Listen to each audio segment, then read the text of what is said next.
Hello everyone. Welcome back to our channel, Canada Immigration. We hope you're doing great. Well, in this episode, we'll talking about IRCC Backlog latest update. In recent years, the Immigration, Refugees, and Citizenship Canada, IRCC, has witnessed a substantial increase in the number of applications for various immigration programs. This surge, driven by a myriad of factors including economic opportunities, family reunification, and humanitarian considerations, has created a formidable challenge for the IRCC in terms of processing times and application backlogs. However, amidst this deluge of applications, there is a glimmer of hope. The IRCC's relentless efforts and strategies are slowly but surely reducing the backlog, offering a ray of optimism to aspiring immigrants. In this report, we will delve into the factors contributing to the backlog, the steps taken by the IRCC to address it, and the implications for applicants. So, to get all the information, pay attention and watch the video through to the end. Please hit like and subscribe. And don't forget to push the notification bell for upcoming episodes. So, without any further delay, let's jump into the video. IRCC application backlog slowly shrinking despite higher number of applications.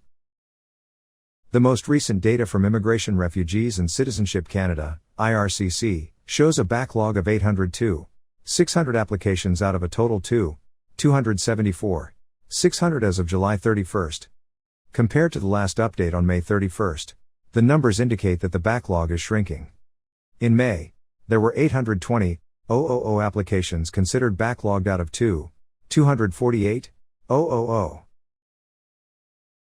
This is notable because the summer months typically see an increase in applications, particularly for study permits, work permits and temporary resident, visitor, visas. IRCC defines applications in inventory as applications that have been submitted to the department that have not yet been finalized. If an application is not processed and finalized within service standards, it is then considered in backlog. Service standards are the average length of time that IRCC will take to process an application. It can vary depending on the type of application. For example, an express entry application for permanent residence should be processed within 6 months while a study permit should be processed within 60 days. IRCC aims to process 80% of all applications within service standards and keep the backlog at 20% or less. In 2022, IRCC finalized over 5.2 million applications across all lines of business. Canada permanent residence.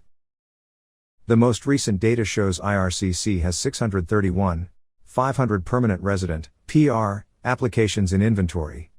Of these, 290,500, or 46%, are considered in the backlog. The total number of applications shows there are fewer PR applications in inventory than there were in May, which showed 640,000 applications. At that time, 48% had not been processed within service standards. IRCC breaks down its backlog projections for PR applications into 3 categories. The first is for federal high-skilled workers, such as those who are in an express entry program. IRCC projected a backlog of 20% for July 2023, but the backlog stands at 16%. However, this is slightly higher than the 15% backlog of PR applications seen in May 2023.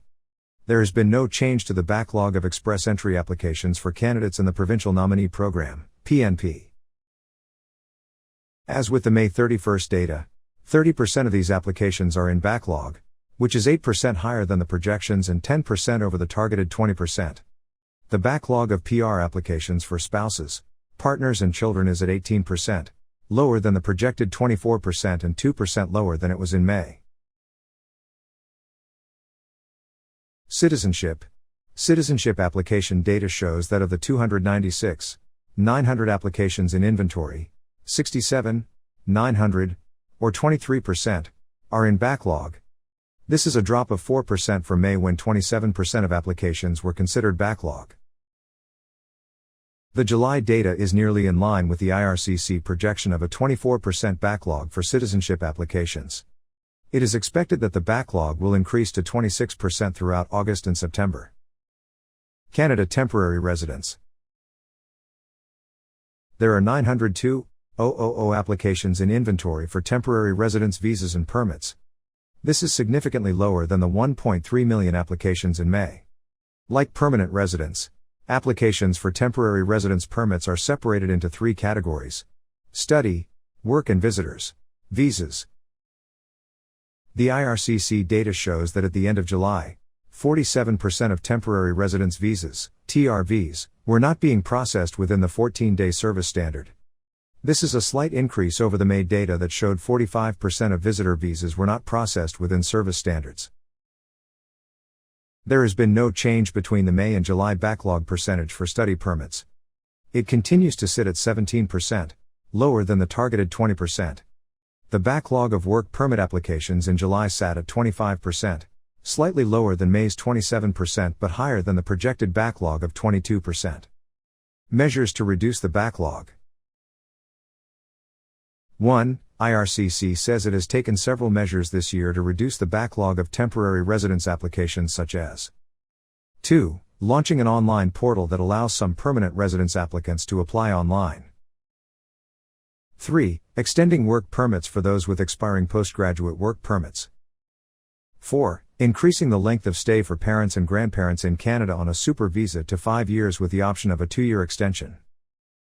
5. Expanding the student direct stream to include 7 additional countries and 6. Extending the eligibility of work permits to family members of temporary foreign workers. Now let's talk about Canada-Ukraine authorization for emergency travel. IRCC notes that approximately 15% of temporary resident visa, visitor visa, applications and 71% of work permits applications in inventory are from the Canada-Ukraine Authorization for Emergency Travel, QAE. IRCC received 191,619 applications through QAE before the program stopped accepting applications on July 15. Under QAE, applicants would apply for a TRV to enter Canada but could also apply for a work permit at the same time. The Immigration, Refugees, and Citizenship Canada is undeniably facing a significant task in managing the influx of immigration applications. However, as we've explored, the organization's commitment to streamlining the process and reducing backlogs is a promising sign for applicants. While challenges persist, the IRCC's dedication to efficiency and fairness in its immigration programs is a testament to its commitment to attracting and welcoming individuals from around the world. As we continue to monitor the evolving landscape of immigration, it's clear that progress is being made, offering renewed hope for those seeking a new life in Canada. That is all for today, in this video. What are your thoughts on this? Please let us know in the comments section below. Thanks for watching the entire video. Hopefully, the information is useful to you. See you later, in the next episode. Till then, take care.